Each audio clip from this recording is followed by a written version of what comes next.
Greetings fellow hunters and welcome back to part 13, episode 12 of my Monster Hunter World playthrough. This is going to be a short and sweet episode, I hope, where we are going to just get straight into the mission right after I have a meal, which I probably should have done first off.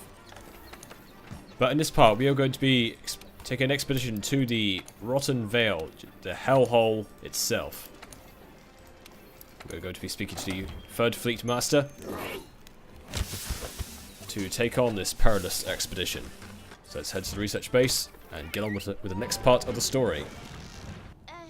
Shouldn't you prepare before you head down to the Rotten Vale? That I have, Handler. Now is the time. I am ready to depart, weird vape-smoking British woman, apparently. I'm pretty sure she's attempting a British accent, or at least a European. While you are down there, think long and hard. Okay. What is the Rotten Vale? How does it connect to the Coral Hides? I'm sure the answer will be riveting. And particularly important to the cause. No, of course it is. In your world it is, obviously.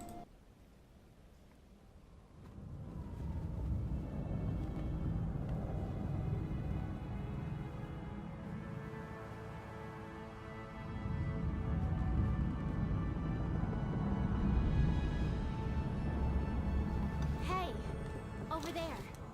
What do you think?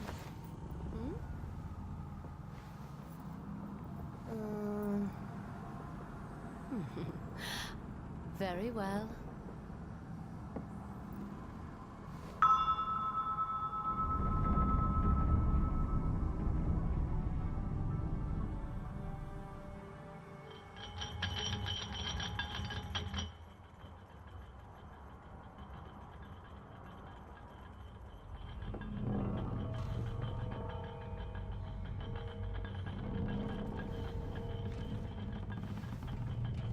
There! Heads up!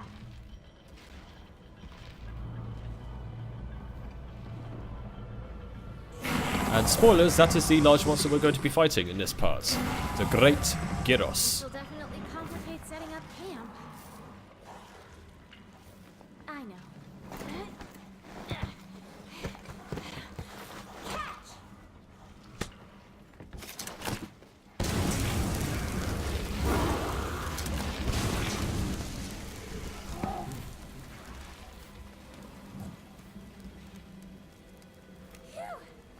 When in doubt, burn them out.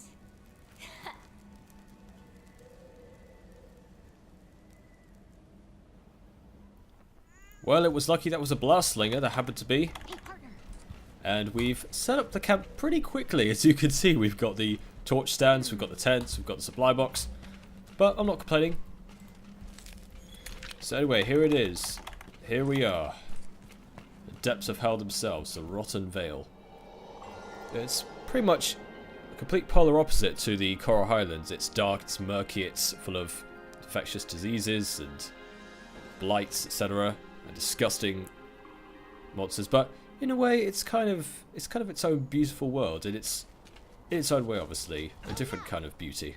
Okay, so the Rotten Vale has a new assortment of different wildlife, creatures, which will come in very handy for crafting particular weapons and armor, and has its own unique set of items. But before we go on the actual investigation itself, we're just going to be taking on the monster, short and sweet, first base monster of this place. As you can tell, once you went to the Rotten Vale, you will be surrounded by this. You will be infected by this effluvial stuff. Now, what you can do is pick up a slinger pod, fire it at the ground, just in front of you, and as you can see, disables the effluvial for a bit, and you can find flying slinger pods around, in and around the Rotten Vale. It makes things a lot easier. So anyway, here it is, the Great Girros.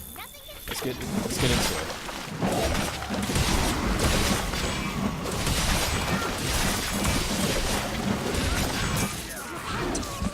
You'll have to wait for it to wear off. Not that you have a choice. Right, the Great Girros. On the surface, looks to be one of the weakest, if not the weakest, monsters in the game. And it probably is. But what makes this thing so difficult, makes this thing a bit, just slightly more difficult, is it summons its Gyros companions, compadres, to help it out, surround you. Which can help paralyze you and just make the fight just that much more difficult, and even, if you're not careful, take you out. And that call there is what does it. Fortunately, I think Minda's summoned paralysis resistance, I want to say. Alright, so we want to... And as you can see there, it also makes diving out the way a bit more difficult than normal.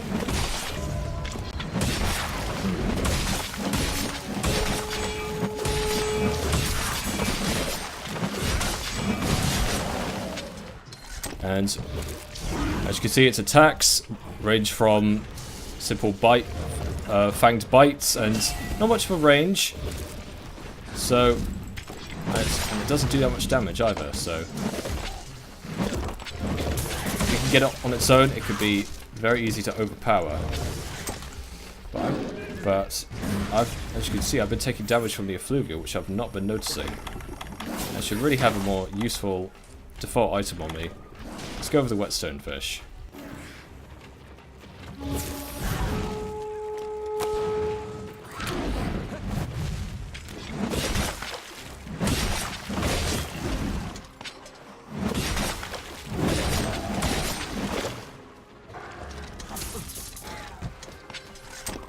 But already he's on the run, so we've had a bit of a hairy start.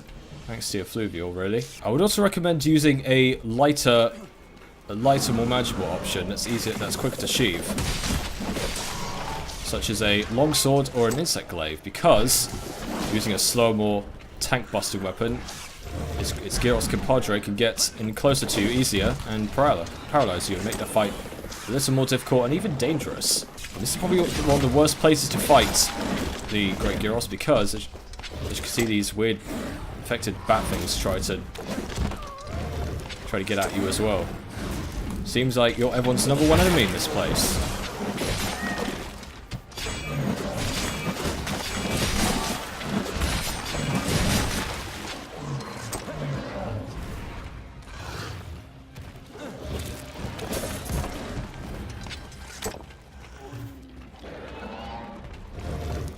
Let's try and get him to fight us down here.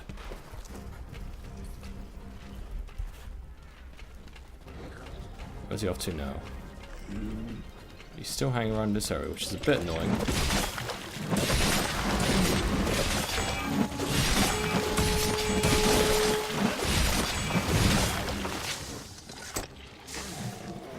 I'm poisoned here, unfortunately. Still getting used to this new loadout system.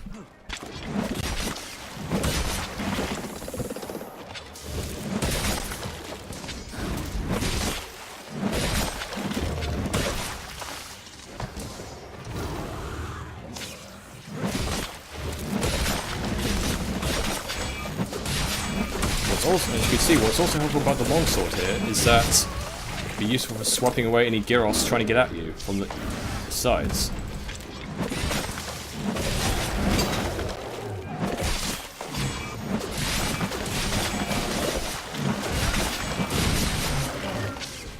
Just like that.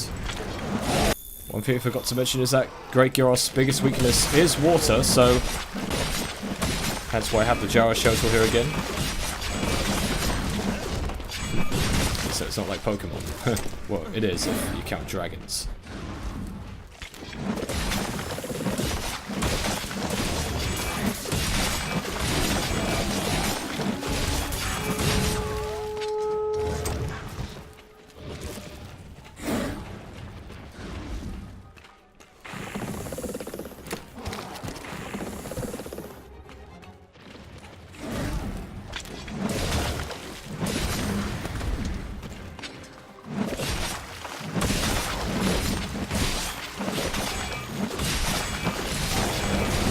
And there you have it.